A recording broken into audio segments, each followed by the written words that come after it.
제가 전에 한국에 집회를 인도하러 갔다가 이 저녁 집회를 마치고 이제 숙소로 돌아가는데 시간이 10시가 넘었어요. 그런데 학교 앞을 지나가는데 그 고등학교 3학년 수험생들이 그때 학교가 끝나가지고 한 10시 반쯤에 쏟아져 나오는 광경을 제가 봤어요. 깜짝 놀라가지고 쟤들은 언제 학교 갑니까? 그랬더니 내일 아침에 7시까지 학교를 또 간대요. 그럼 잠은 언제 잡니까? 너무 불쌍하더라고요. 미국에 와서 사는 우리 자녀들은 그 입시 지옥에 있지 않은 것만으로도 아마 엄청난 복이 아닐까 하는 그런 생각을 해봤습니다. 좀 특별한 것 같아요. 외국인들이 한국에 와가지고 그 수험생들이 시험 보는 수능 시험 날, 이날이 되면은 직장인들이 다 직장을 아침에 안 가잖아요. 수험생들이 시험 보러 가야 되는데 혹시라도 대중교통이나 아니면 이런 택시 같은 거 잡기 힘들까봐 직장인들이 전부 다 이 직장을 늦게 갑니다. 뭐 별의별 일들이 다 벌어져요. 그래서 외국인들이 바라보기에는 정말 이상하다 하는 그런 느낌을 받으셨나 봐요. 그 신문에다가 그 느낌을 기고했던 이러한 내용들을 전에 한번 읽어본 적이 있습니다. 아무튼 그날은 특별한 날이 되어가지고요, 온 나라가 난리법석을 떨고 모든 것들이 올스탑되는 이러한 일들이 벌어지죠. 이렇게 열심히 공부를 하고 시험을 쳐서 대학에 합격한다는 의미가 뭡니까? 대학을 왜 갑니까? 대학 가는 것이 최종 목표입니까? 이제 이게 문제거든요. 이게 아주 심각한 문제입니다. 대학에 합격한다고 하는 것은 자기가 원하는 대학에 가서 이제부터 정정당당하게 공부를 할 수 있는 자격을 얻었다 하는 이러한 의미거든요. 그러니까 그날부터 뭐 해야 되냐면 열심히 공부를 해야 되는 것이 맞는 일이죠. 근데 한국 대학생들은 대학교 갈 때까지는 막 밤을 꼴딱꼴딱 세워서 죽을 똥살똥 공부를 하는데 일단 대학교를 가게 되면 공부를 안 합니다. 그리고 대부분 뭘 해야 되는지조차도 몰라가지고 대학 4년 세월을 허송세월하는 이러한 학생들이 상당히 많다는 것입니다. 대학을 다니고 있는 학생들에게 너 대학 졸업하면 뭐가 되려고 그러니? 너 인생의 목표는 뭐야? 하고 물어보면 몰라요 라고 대답을 하는 사람들이 많다는 것이죠.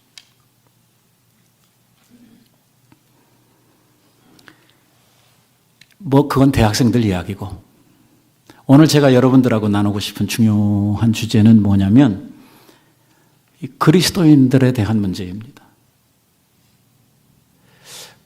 그리스도인이 된다는 것 아주 특별한 은혜거든요.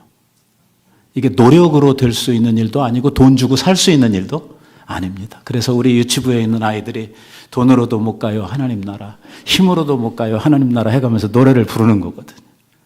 이 구원을 얻는다고 하는 것은 아주 특별한 은혜에 참여하는 것이고 아버지로부터 정말 엄청난 페이버를 얻는 일입니다. 아무거로도 안 되는 거예요. 하나님의 전적인 은혜로만 되는 것이죠. 그러니까 너무너무 감사한 일이에요. 그런데 문제는 이것입니다. 내가 그리스도인이 되었다, 그리스도인이 된다 하는 이게 우리들의 최종 목표가 아니라는 것입니다. 하나님이 왜 우리를 구원하셨느냐? 왜 하나님께서 우리들을 자녀로 삼으셨느냐? 우리가 그리스도인이 된 다음부터 하나님께서 우리에게 원하시는 것은 무엇이고 그리스도인으로서 산다는 의미, 그리스도인으로서 이루어야 할 삶의 목표가 무엇이냐 하는 이게 중요한 거거든요. 그러니까 적어도 지금 신앙생활을 하고 있는 우리들에게 당신은 그리스도인으로서 오늘을 살면서 가지고 있는 목표가 무엇입니까? 그러니까 한국에 있는 대학생들에게 너 졸업하면 뭐 할래? 네 인생의 목표가 뭐야? 뭐가 되려고 그러니? 이렇게 물어보면 뭔가 대답할 것이 있어야 되는데 오늘 내가 이것을 향해서 열심히 공부하고 있고 내가 이것을 위해서 지금 내 인생을 살아가고 있습니다 라고 대답할 게 있어야 되는데 몰라요라고 대답하는 사람이 많다고 하는 이러한 불행처럼 우리 그리스도인들에게도 오늘 신앙생활을 하고 있는 여러분들의 신앙의 목표가 무엇입니까? 라고 물어보면 몰라요 라고 대답하시는 분들이 많다는 것입니다. 이거 상당히 문제입니다.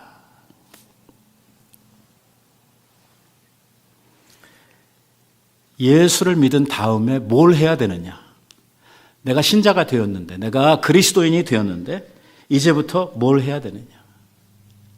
일단 예수를 믿었다는 것, 신자가 되었다는 것, 이것에는 분명한 구분이 있잖아요. 예수 믿기 전과 예수 믿은 후 달라지죠. 신분이 달라지고 우리들의 삶의 목표가 달라지고 우리들이 완전히 소속이 바뀌잖아요.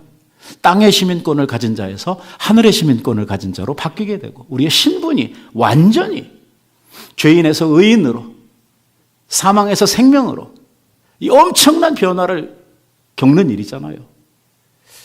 그것은 인정합니까? 그렇게 해서 우리들이 그리스도인이 되었는데 그러면 그리스도인이 된 우리들이 이제부터 뭘 하고 살아야 되느냐? 무엇이 우리들이 그리스도인으로서 이루어야 할 우리의 인생의 목표냐 하는 거 있잖아요. 그러니까 그 전에 살던 우리들의 인생, 육신의 삶을 살던, 그러니까 세상에서 살던 우리들의 삶에는 분명 목표 같은 것이 있었거든요. 또 있거든요. 그렇잖아요. 뭐 돈을 많이 벌어서 뭐 집을 사겠다느니, 뭐 공부를 열심히 해가지고 자기가 무슨 학교를 가겠다느니, 학위를 뭘 얻겠다느니, 자기가 뭘 해가지고 내 인생을 좀 이렇게 만들어서 멋지게 살아보겠다는 이런 계획들, 이러한 목표들이 분명히 있었지 않습니까?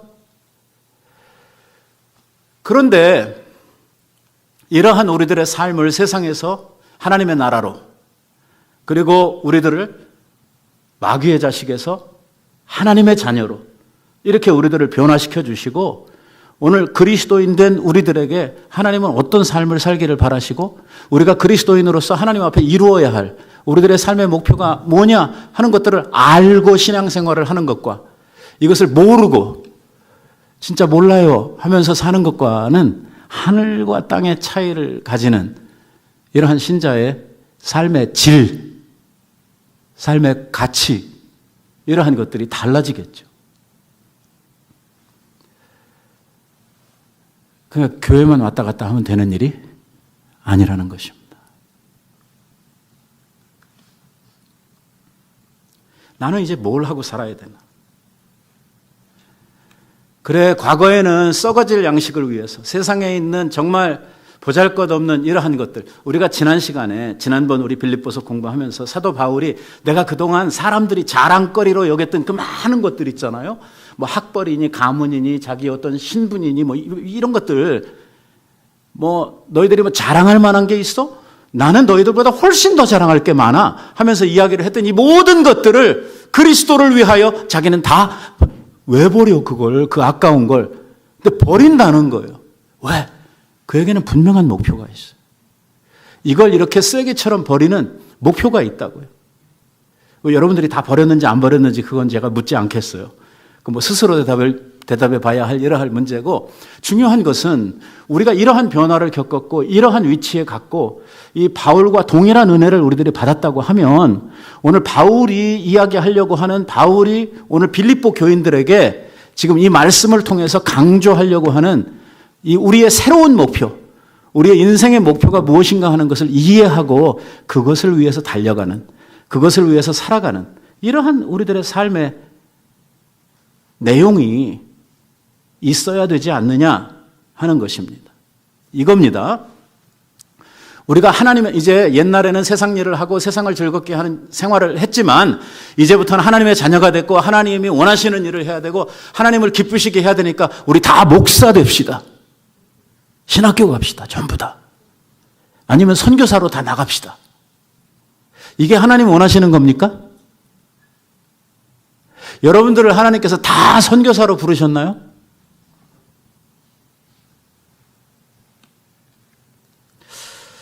뭘 해야 됩니까? 그리고 우리 믿는 사람들이 이렇게 많이 모여 있는 이 교회를 우리는 하나님의 나라라고 부릅니다. 실현되어 있는 하나님의 나라입니다. 오늘 이 교회의 목표는 또 뭡니까? 이 교회는 뭘 위해서 지금 존재하고 또 우리가 뭐 하려고 여기에 이렇게 모여 있는 것입니까?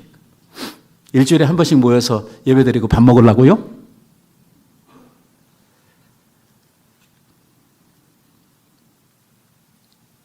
교회의 목표가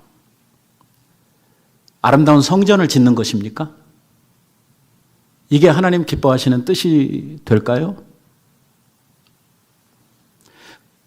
사회사업 많이 하고 구제 많이 하는 이게 교회를 통해서 하시려고 하는 하나님의 목표일까요?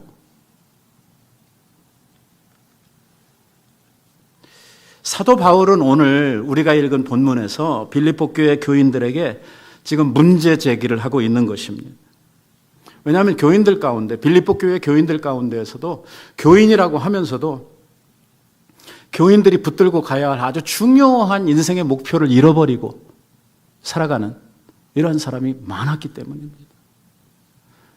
자기가 그리스도인 됐다고 하는 그 의미가 무엇인지도 모르고 뭘 위해서 살아야 되는지도 모르고 지금 교회 안에 함께 섞여 있는 이러한 사람들이 너무나 많았다는 거예요. 빌립보 교회 안에.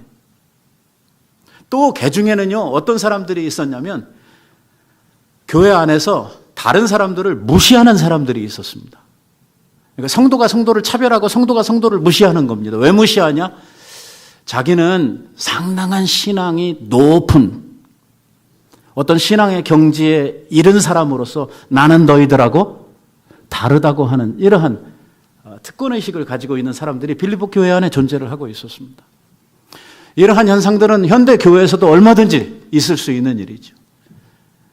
모태신앙을 가지고 태어나서 평생 신앙생활을 했고 이러한 직분을 가졌고 또 이러한 교회를 위해서 자기가 헌신을 했고 이런 은혜를 받았고 하는 이러한 경험들이 있는 사람들이 벌써 다른 사람들을 딱 한 자락 아래로 바라보면서 나는 이런 사람이야.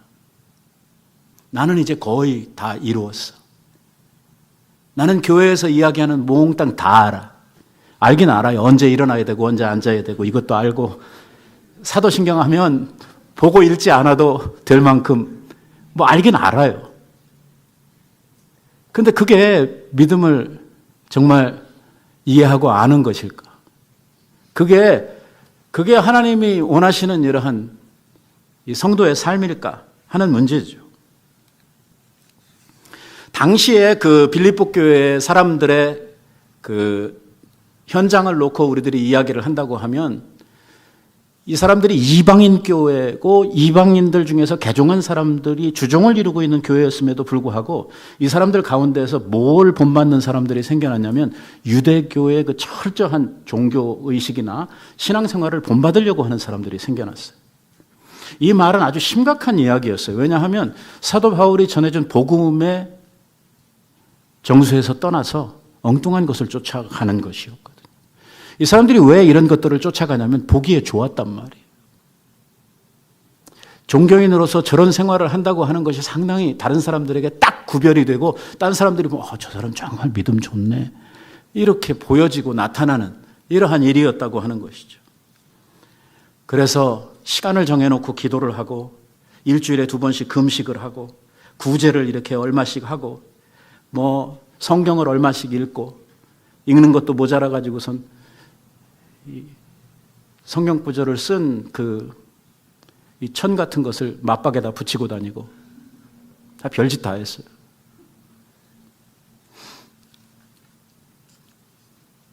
근데 이러한 것들이 교회가 뭘 향해서 가야 하고 어떻게 살아가는 것이 믿음의 생활인가 하는 것을 완전히 무시하게 만들고 또 사람들로 하여금 혼돈이 오도록 만드는 이러한 결과를 가져오고 있다고 하는 것을 사도 바울이 바라보면서 이거 반드시 경계를 하고 바로 잡아야 될 문제다. 이렇게 바울이 결론을 내리고 지금 이야기를 하고 있는 거예요. 오늘 이 이야기는 지금도 하나님 앞에서 그리스도인으로서 신앙생활을 하고 있는 우리들이 어떤 목표를 붙들고 신앙생활을 해야 되느냐 하는 데 있어서 굉장히 중요한 이러한 내용을 우리들에게 가르쳐 주시는 말씀이라고 하는 것입니다. 이 목표가 잘못되게 되면 신앙생활이 바로 갈 수가 있습니까? 없습니까? 부산 가야 되는 사람이 목포로 목표를 정해놓고 가고 있다고 하면 이게 지금 제대로 가는 것이 되겠습니까? 안 되는 거죠. 어디로 가야 할지를 바로 알아야 되는 것이죠. 어디로 가야 할지를 바로 알 때에 어떤 길을 택해서 가야 할지도 정해지게 되는 것이고 말입니다. 사도 바울의 눈에 보기에는 빌립보 교회가 목표를 상실한 교회로 보이는 거예요. 이게 교회로서 지키고 붙들어야 할 이 정상적인 신앙생활이 잘 안 되고 있다고 생각을 하는 것입니다. 나는 참 바울을 좋아하게 되는 이유 중에 하나가 빌립보 교회하고 이 바울하고 관계가 인간적으로 굉장히 깊었거든요. 둘 다 서로 사랑하는 관계였었어요. 이 빌립보 교회 교인들이 바울을 얼마나 좋아했는지 몰라요. 인간적으로 말입니다. 자기의 소중한 어려운 상황에서도 막 이렇게 물질로 이렇게 막 돕고 이렇게 할 수 있을 정도로 가깝고 사랑하는 이러한 사이였어요. 또 빌립보 교회를 향한 바울의 사랑도 뜨거웠어요. 딴 교회하고 정말 달랐어요. 빌립보 교회가 세워지는 과정에서 사도 바울이 고생을 너무나 많이 해가지고요. 이게 정말 어렵게 세워진 교회이기 때문에 바울은 어떤 교회보다도 상당히 애증하는 이러한 마음이 빌립보 교회를 향해 있었어요. 그럼에도 불구하고요, 이런 중요한 문제에 오면 사도 바울은요, 인간적으로 가깝다고 해서 대충 넘어가지를 않아요. 이러한 문제에 오면 사도 바울이 인정사정 보지를 않는다는 거예요. 그들이 지금 잘못 가고 있는 문제에 대해서 사정없이 사도 바울은 질책을 하고 그들을 바로잡으려고 하는 이러한 의지를 이 편지 속에서 강하게 드러내고 있는 것을 보게 됩니다. 오늘 교인들의 이러한 잘못된 생각들, 이 목표가 상실된 이러한 것들은 결국 신앙생활을 병들게 만들고 이 병든 신앙생활이 오래 가게 되면 그 영혼이 죽어나게 되는 이러한 길로 갈 수밖에 없기 때문에 사랑하는 자들이 영적으로 죽어나가는 것을 가만히 두고 보는, 그러니까 이런 이야기를 하는 것이 서로 좀 부담스럽고 좀 껄끄럽다고 해서 이 말을 안 하고 지나가는 그런 편을 택하고 있지 않다는 거예요. 사도 바울은 이러한 문제에 대해서 단호하게 성도들에게 그들이 서야 할, 그들이 가야 할 그들의 신앙의 바른 목표가 무엇이고 어떻게 해야 되는지를 그는 분명하게 지금 이야기를 하려고 하는 것입니다. 바울이 이야기하고 있는 이 온전한 신앙생활, 그리스도인의 삶의 진정한 목표는요, 우리들이 바울이 이야기하고 있는 내용들을 정리해서 몇 가지로 생각을 해볼 수가 있어요. 그 첫째가 무엇이냐면 신앙생활의 바른 목표, 우리들도 똑같이 공유해야 되는 이러한 중요한 우리의 신앙의 목표의 첫 번째는 뭐냐면 바울이 이야기하고 있는 첫 번째 목표는 하나님과의 바른 관계예요. 다시 한번요. 아주 중요하니까. 우리가 신앙생활의 목표를 뭘로 정하고 갈 거냐? 첫 번째로 중요한 것은 뭐냐면 하나님과의 개인적인 관계예요. 바른 관계.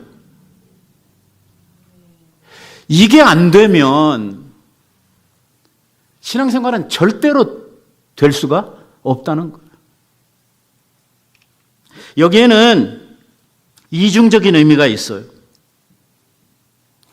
첫째는 사람들이요, 하나님과의 바른 관계에 있는지 없는지 이 사실조차 대부분 인지하고 있지 못하다는 것입니다. 사람들은 교회에 출석하고 있다고 하는 그 사실을 가지고 자기나 하나님과 관계가 좋다고 이렇게 인지를 하고 사는 사람들이 많다는 것이죠. 쉽게 말하면 하나님과의 관계가 지금 바로 되어 있지 않은데도 불구하고 자기는 아무 문제가 없다고 생각을 하면서 신앙생활을 살아가고 있는 것입니다. 설사 그것을 알았다고 하더라도 이 문제를 스스로 개선할 수 있는 능력이 사람에게는 없다는 것입니다. 이렇게 예를 들어보겠습니다. 요즘에는 우리 한국하고 중국이 이 서로 간에 국가 간에 수교가 체결되어져 있기 때문에 마음껏 다닐 수 있잖아요. 가서 뭐 사업도 할 수 있고 여행도 할 수 있고 뭐 원하는 사람들을 가서 만나볼 수 있고 이렇게 했지만 사실 옛날에 80년대 이전만 해도 중국하고 한국의 이 국교 수립이 됐습니까? 안 됐습니까? 안 돼 있었죠. 갈 수 있습니까? 못 갑니까? 아무것도 할 수 없습니다. 국교 수립이 안 돼 있으니까 아무것도 할 수 없는 거예요. 꼭 가야 되는 사람이 있어도 갈 수 있습니까? 없습니까? 못 가는 거예요. 왜?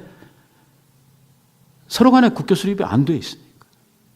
이게 되니까 그 다음에 가서 장사도 하고 사람도 만나고 뭐 서로 왔다 갔다 하고 뭐 여행도 하고 이러한 일이 가능해진 것이지 이 자체가 수립이 안 돼 있으면 왔다 갔다를 못 하는 것이죠.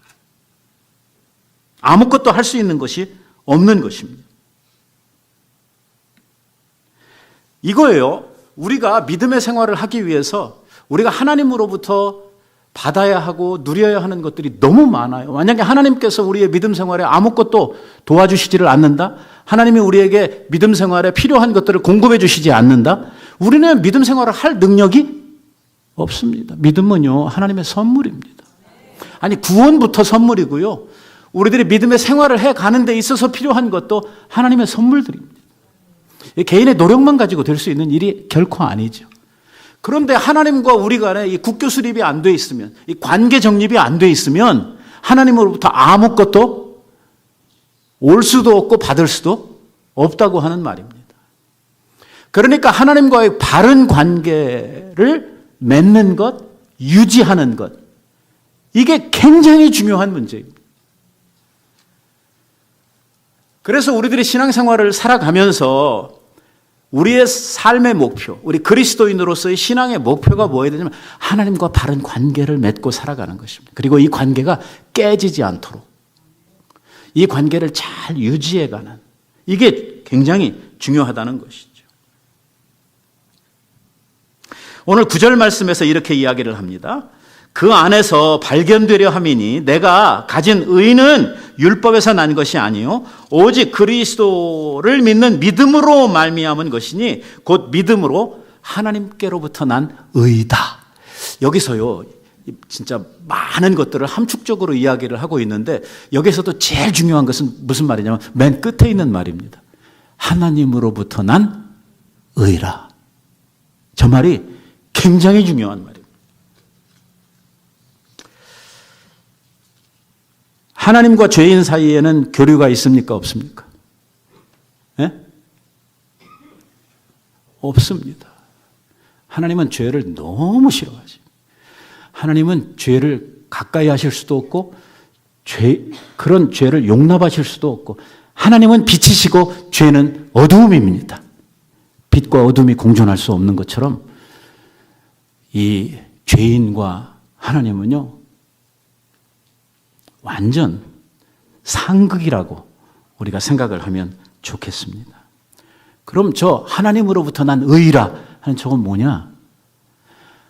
하나님께서 우리 죄인들에게 은혜를 베푸시고 구원을 허락하시면 하나님으로부터 우리들에게 오는 의가 있습니다. 하나님이 주시는 의가 있어요. 그래서 구원을 얻고 나면 우리를 죄인이라고 안 부르고 의인이라고 부릅니다. 근데 사실 이 말을 가만히 생각해 보면 아무리 뜯어봐도 나에겐 그런 의의가 없어 보이고 죄도 날마다 짓고 살고 있는데 나를 의인이라고 말하기에는 조금 낯뜨거운 그런 느낌이 있기는 있습니다. 하지만 중요한 것은 뭐냐면 저 의라고 하는 것이요 믿음으로 말미암는 하나님으로부터 오는 선물로서의 의입니다. 아이고 이거 어려워서 큰일 났습니다. 사람에게는 의가 있나니 없나니? 의가 없어요. 아무도 의도 없어요. 아무도. 그래서 하나님으로부터 의를 덧입지 않으면 절대로 의로우신 하나님과 교류가 안 되는 거예요. 그래서 하나님께서는요, 구원을 얻을 자들, 택하신 자들에게 뭘 주시냐면 하나님의 의를 주셔요. 어떻게 주시느냐? 그리스도를 통해서 주시는 거예요. 그리스도의 의를 우리들에게 전가시켜 주세요. 마치 뱅크럽을 당한 우리들에게 친구가 돈을 이렇게 이체해줘서 그 뱅크럽을 면하도록 해주는 것처럼 의가 하나도 없는 완전히 뱅크럽된 우리들에게 예수 그리스도께서 가지신 의를 넣어주시는 거예요. 채워주시는 거예요. 그래서 이걸 뭐라고 그러냐면 칭의라고 그래요. 칭의. 이 justification이라고 부르는 거예요. 이게 구원에 있어서 굉장히 중요한 문제예요. 하나님의 의를 덧입는 거예요. 그래서 하나님의 의를 덧입는다 하는 말은 무슨 말이냐면 하나님 앞에 나아갈 수 있다. 하나님 앞에 설 수 있다. 하나님과 교류할 수 있다. 조금 아까 이야기한 그 이야기를 기초로 한다고 하면 하나님과의 교류의 관계가 열렸다. 네. 지금 그 의가 하나님으로부터 난 그 의, 그러니까 하나님 앞에 설 수 있고 나아갈 수 있고 뭔가를 구할 수 있고 하나님과 관계가 생겨난 그 의가 뭘로 말미암아? 믿음으로 말미암아 됐다는. 그러면 의를 덧입었다는 거, 그리스도로 말미암아 우리가 칭의를 입고 하나님 앞에 저렇게 귀한 복을 받았다는 거, 그걸로 끝나는 것이냐? 그리고 의를 받고 우리가 하나님 앞에 의인으로 칭함을 받았으니 그게 다냐? 아니에요. 그게 다가 아니에요. 저렇게 의인이 됨으로 말미암아 의를 덧입으로 말미암아 하나님과의 관계가 열렸다. 이제 시작이에요. 그게. 이게 없으면 하나님과의 어떠한 교류나 그 어떠한 관계가 있어질 수가 없기 때문에 이게 시작이에요. 이걸 받아야만, 이것이 있어야만 그때서부터 신앙생활이고 뭐고 시작이 되는 것이거든요. 그러니까 내가 저렇게 하나님으로부터 의를 입고 칭의를 받아 구원을 받았다면 그걸로 끝나는 게 아니고 그것을 시작으로 해서 이제부터 믿음의 사람으로 신앙인으로서 살아가게 된다는 것이죠. 그래서 바울이 하는 말이 뭐냐면 내가 그 안에서 발견되려 함이니 라고 하는 말을 하고 있는 것입니다. 그 안에서, 누구 안에서? 그리스도 예수 안에서. 누구한테 발견되는데요? 하나님 앞에 발견되기를 원한다는 것입니다. 그리스도 안에서 옛날에는 없었던 사람이에요. 이거 뭐 사망의 자식이에요. 이거 완전히 뭐 끝장난 인생이에요. 근데 예수 그리스도의 의를 덧입어 하나님 앞에 이제 새롭게 되었어요. 하나님 앞에 발견된 거예요. 하나님 앞에 자녀로, 하나님 앞에 존귀한 자로 서게 된 거예요. 바울은 이런 표현을 쓰고 있는 거예요. 내가 그 안에서 발견되려 함이니. 내가 이제 의를 덧입었으니 그리스도 안에서 나라고 하는 존재가 하나님 앞에 각인되기를 원한다는 거예요. 하나님 앞에 나타나기를 원한다는 거예요. 하나님이 알아주시는, 하나님이 나를 알아주시고 나를 인정해 주시는 이러한 그리스도인으로 서기를 원한다는 거예요. 우리가 이 찬송 부를 때 잘 생각해 봐야 돼요. 내 이름 아시죠? 라고 하는 찬송 우리 자주 부르잖아요.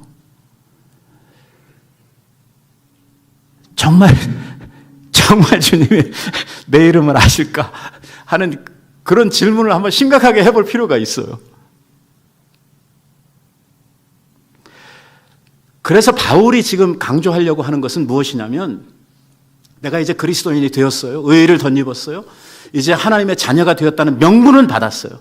그러면 이제 어떻게 살 거냐 하는 문제를 놓고 생각을 할 때 바울은 이렇게 이야기하는 거예요. 내가 이제부터 사는 나의 삶에는 내가 뭘 하든지 내가 그리스도 안에서 모든 것을 하겠다는 거예요. 그리스도로 인하여 모든 것이 인정받고 그리스도로 인하여 내가 하나님 앞에 정말 발견되는 모든 것이 그리스도로 인하여 통하는 이러한 인생을 살겠다는 것입니다. 이걸 조금 더 쉽게 이야기하면 그리스도 안에서 잠자고 그리스도 안에서 일어나고 그리스도와 함께 생각하고 그리스도 안에서 고민하고 그리스도 안에서 밥 먹고 그리스도 안에서 잠자고 모든 일을 그리스도와 함께 하겠다. 그 말이에요.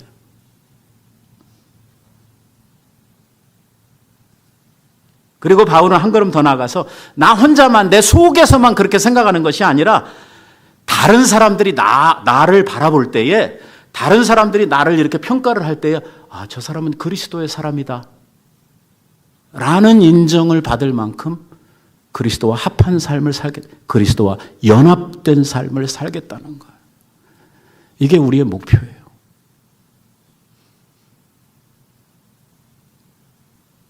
그리스도와 연합.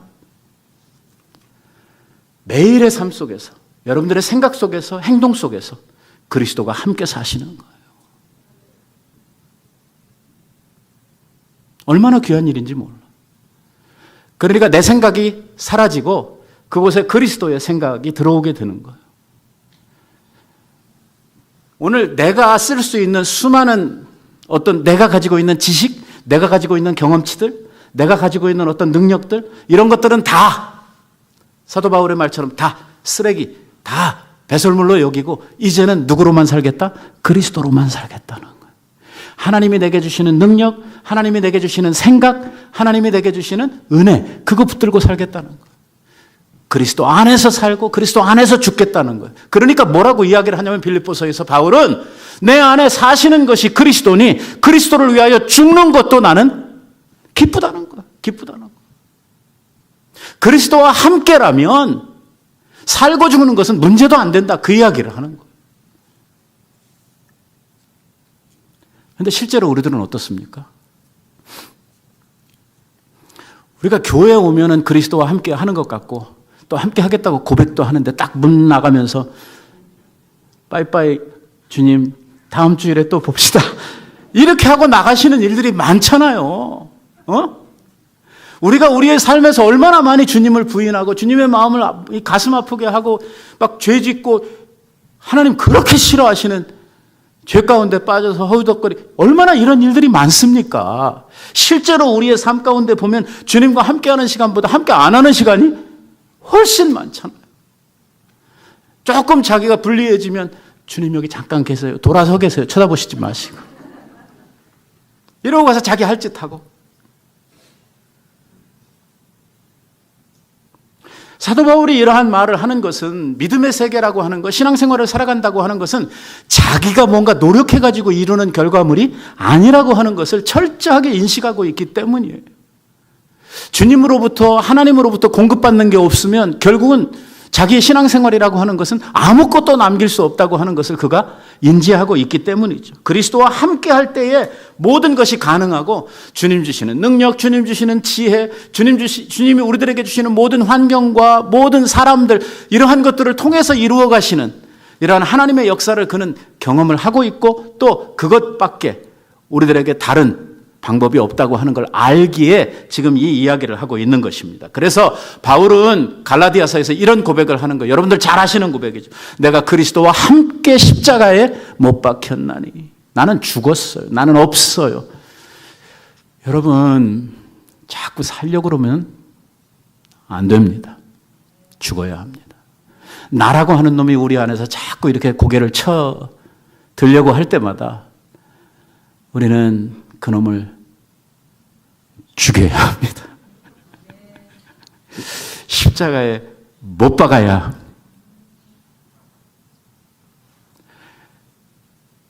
그런즉 이제는 내가 산 것이 아니요 내 안에 누가 살아요? 그리스도께서 사신. 이게 우리의 신앙생활의 비밀입니다. 내가 사는 거 아니에요. 내 안에 계시는 그리스도가 사시는 거예요. 그리스도로 사는 것입니다. 내가 그리스도와 함께 연합돼 버렸어요. 연합됐다는 거면 그리스도와 함께 죽었어요. 그리스도와 함께 살았어요. 그리스도와 나는 동일체예요. 그리스도와 내가 동일체가 되었다고 하면 그리스도가 가지신 생각대로 우리가 생각하고 그리스도께서 하시고 싶은 행동 양식대로 우리들이 행동하는 것이 맞는 것이죠.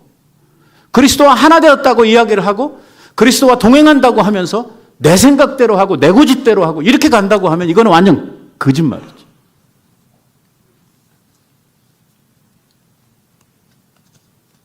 그래서 바울은 자기가 과거에 그렇게 막 붙들고 살던 많은 자랑거리들, 세상적인 이런 것들 진짜 그리스도 앞에 아무것도 아니더라.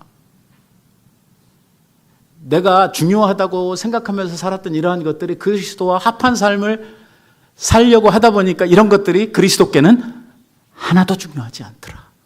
지금 그 이야기를 하고 있는 것이죠. 바울은요, 그리스도를 통해서 더 알고 싶고 더 경험하고 싶었던 더 큰 기대가 있었어요. 그리스도와 함께 죽었다? 그리스도와 함께 살고 있다. 여기서 끝나는 거 아니에요. 바울은요, 더 큰 목표, 더 큰 기대가 있었단 말이에요. 뭐냐? 예수 그리스도의 부활의 능력이 무엇인가 알고 싶다는 거예요. 그리고 아는 것만이 아니라 예수 그리스도의 부활의 능력에 자기도 참여하고 싶다는 거예요.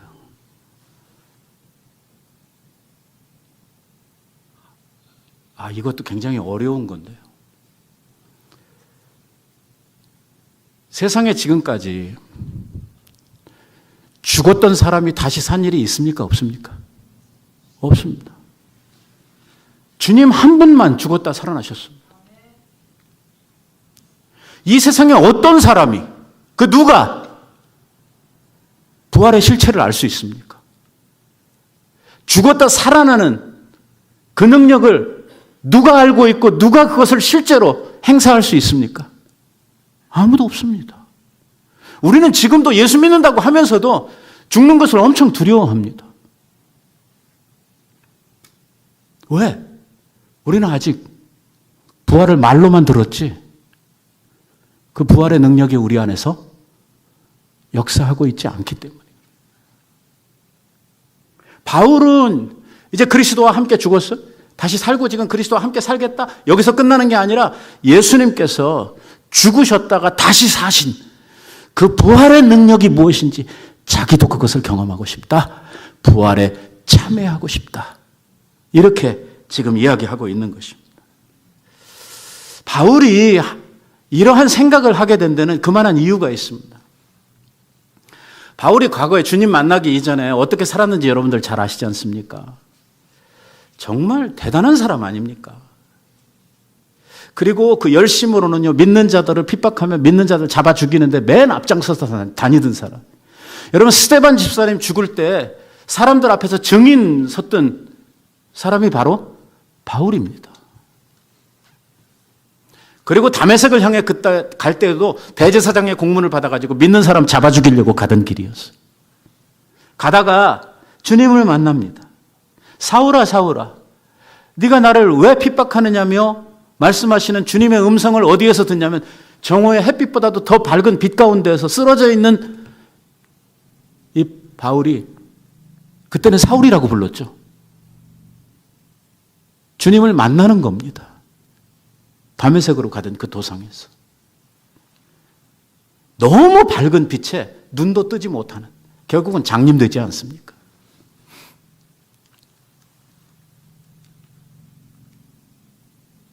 분명히 안 것은 무엇이냐면 자기를 부르고 자기에게 말씀하시는 분이 예수 그리스도라고 하는 사실을 바울은 알았습니다.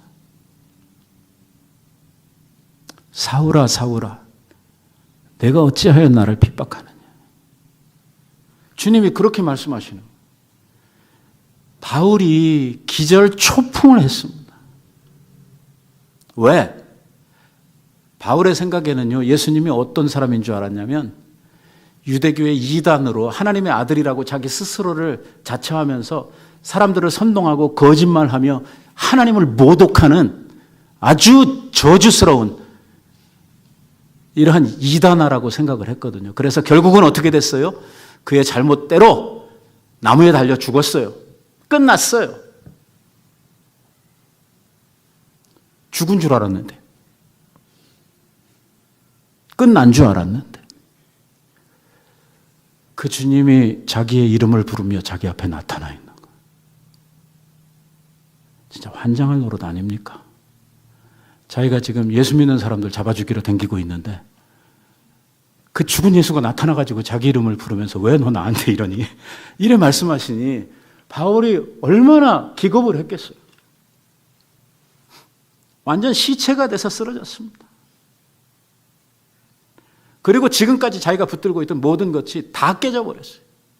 자기가 옳다고 믿고 예수는 저거 만약 이단이고 이 예수 쫓아다니는 놈들도 다 잡아 죽여야 되고 이런 생각을 가지고 살았는데 예수님이 다시 부활하셔서 자기 앞에 나타나시고 자기의 이름을 부르실 때에 바울은요, 그동안 자기가 살아왔던 자기 인생 전체가 다 부인당해요. 뭐 하면서 살았나? 거기서 완전히 깨져버려요. 그래서 예수님을 더 알고 싶어 한 거예요. 더 알고 싶어 하는. 그래서 이 말을 하는 거예요. 내가 그리스도와 그 부활의 권능과 그 고난에 참여함을 알려하여 그리스도의 죽으심을 본받아 어찌하든지 죽은 자 가운데에서 부활에 이르려 하나니. 예수 그리스도는 이미 부활하셨고 나도 그 부활에 참여하고 싶다는 것입니다.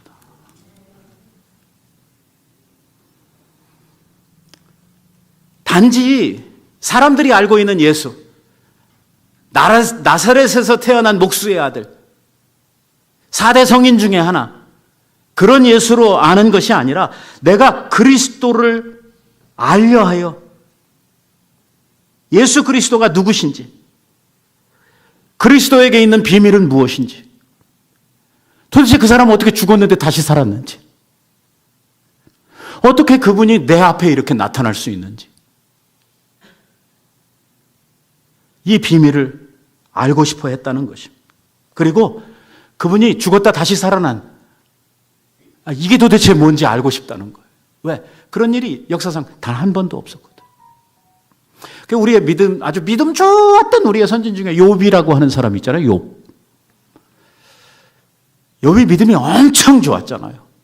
뭐 자기에 대한 건 말할 것도 없고 자기 자식들이 혹시라도 범죄했을까 봐 자식들을 위해서까지 하나님 앞에 속죄제를 드릴 정도로 철저했던 이 욥 같은 사람이요. 죽음에 대해서 어떻게 말했습니까?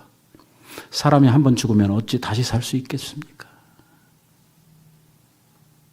왜? 사람에게는요, 부활이라고 하는 개념 자체가 없어요. 죽으면 끝이지. 그래서 지금도 많은 사람들이 다 그냥 죽으면 끝나는 걸로 생각을 하고 사는 거예요. 왜? 다시 살아나는 사람이 없으니까. 그러나 우리는 예수 그리스도께서 죽음을 이기시고 다시 사신 것을 안단 말이에요. 우리는 들었단 말이에요. 우리는 봤단 말이에요. 어디서? 하나님의 말씀에서. 그리고 그분이 내가 부활한 것처럼 너희들에게도 동일한 부활을 주시겠다고 약속하신 말씀도 봤단 말이에요. 그러니까 바울은 그러는 거예요. 그리스도의 부활을 내가 알고 그리스도께서 부활하신 것처럼 나도 그 부활의 권능에 참여하고 싶다라고 이야기를 하고 있는 것이죠. 부활의 능력에 대해서 더 알고 싶어 했어요. 여러분 만약에 사람이 총 맞아, 목이 잘려, 그래도 다시 살아난다. 영화에서처럼. 그러면 죽는 게 두렵겠어요? 안 두렵겠어요? 두려울 리가 없죠. 끝이라고 생각하니까 두려운 거죠. 그리스도인에게는 부활의 능력이 약속되어져 있단 말이에요. 근데 왜 두려워하냐? 그 말이거든요. 뭔지 모른다. 그 말이거든요. 부활을 믿지 않는다는 말이거든요. 그래서 바울은요, 이렇게 말하는 거예요. 일단 부활을 하려고 하면 어떻게 해야 됩니까? 죽어야 부활을 하죠. 죽어야 다시 사는 거거든요. 그러니까 바울이 뭐라고 이야기를 하냐면 내가 그 그리스도의 고난, 십자가의 고난, 다른 말로 말하면 죽음에 이르는 그 자리에 가고 싶다는 것입니다. 이게 다르잖아요. 예? 나는 부활은 하고 싶은데 죽기는 싫은데요. 이렇게 생각하는 사람들이 많을 텐데 바울을 보면 자기가 부활의 권능을 알고 싶어 그리스도의 고난에도 함께 참여하고 싶다라고 지금 이야기를 하고 있는 것입니다. 그리스도의 고난과 함께 그리스도의 부활과 그 영광과 하나님이 주시는 그 축복이 무엇인지를 그는 알고 싶어 했던 것입니다. 바울이요, 그 많은 그 선교지를 돌면서 수많은 핍박을 당하고 수많은 매질을 당하고 정말 엄청난 고난을 겪으면서도 그가 꿋꿋하게 복음의 길에 설 수 있었던 것은 바로 이 부활에 대한 권능을 알았기 때문입니다. 여러분들도 이 권능에 대해서 꼭 아시기 바랍니다. 정말 100%까지는 아니더라도 10%라도 20%라도 아시기를 바라고요. 그리고 그 포션을 조금씩 키워갈 수 있게 되기를 바랍니다. 그게 뭐냐? 그것이 바로 우리가 믿음 생활을 하는 신앙의 목표입니다. 우리가 가지는 믿음의 목표가 바로 그런 것입니다. 그래서 어떤 고난 앞에서도 우리가 두려워하거나 떠는 것이 아니라 고난을 이기고 승리할 수 있는, 고난 후에 우리들에게 주어지는 영광과 부활의 권능을 알아가는 이러한 존재로 하나님 앞에 서기를 원한다는 것입니다. 11절에 보면 어찌하든지 죽은 자 가운데서 부활에 이르려 하나니. 바울이 하는 말이에요, 이게 다.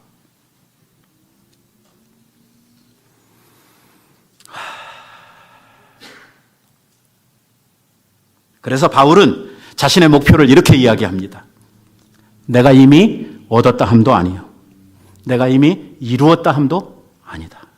오직 내가 그리스도 예수께 잡힌 바 된 그것을 잡으려고 지금도 쫓아가고 있다. 형제들아, 나는 아직 내가 잡은 줄로 여기지 아니야. 내가 이미 한 일, 뒤에 있는 일들은 잃어버리고 앞에 있는 것, 그것을 잡으려고 표대를 향하여 그리스도 안에서 하나님이 우위에서 부르신 부르심의 상을 향하여 지금도 달려가고 있다. 저게 그리스도인의 목표입니다. 노래로 끝내지 말고 표대를 향하여.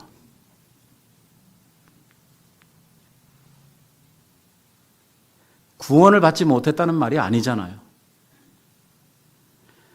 나를 향하신 하나님의 뜻이 온전히 이루어지는 그날까지 자기는 이미 했던 일은 다 잃어버리고 앞에서 주님께서 나에게 놓아주시는, 불러주시는 그 부르심의 상을 향해서 오늘도 지체 없이 열심히 그 길을 달려가겠다. 이게 우리의 신앙의 목표입니다. 그러니까 다른 것들은 좀 놔야 됩니다. 오늘 저녁에 우리 오신 선교사님이 좀 내려놓음에 대해서 좀 이야기 좀 했으면 좋겠어요. 왜 내려놓음 이야기를 안 하는지 몰라. 책도 안 읽은 사람도 많은데. 좀 내려놓을 건 내려놓고, 안 내려놓으면 우리가 새로 잡을 수가 없거든요. 움켜쥐고 뭘 또 잡을 수가 있겠어요. 내려놔야 그 다음에 또 잡을 수 있게 되는 것이죠. 결국 이 이야기는요, 그리스도께 잡혀 살고 싶다, 그 말이에요. 여러분, 얼마나 저 말씀이 우리들에게 큰 힘이 됩니까? 하나님께서 위에서 우리를 부르신 부르심의 상, 이게 있다는 거거든요. 저거 받아야 되잖아요. 세상에서는 결코 비교할 수 없는, 이거를 안 사람들이 있어요. 이 비밀을 안 사람들이. 그 사람 중에 하나가 바로 히브리서 11장에 나오는 모세라고 하는 분이에요. 그분이 뭐라고 이야기를 하냐면, 그는 바로의 공주의 아들이라 칭함을 받는, 이걸 정리해보면 뭐냐면 이집트의 황제가 되는, 그것보다 하나님으로부터 상 받을 것을 더 기뻐해서 바로가 되는 것을 거절하고 무엇을 택했냐면 하나님의 백성들과 함께 고난받는 것을 자기는 선택했다.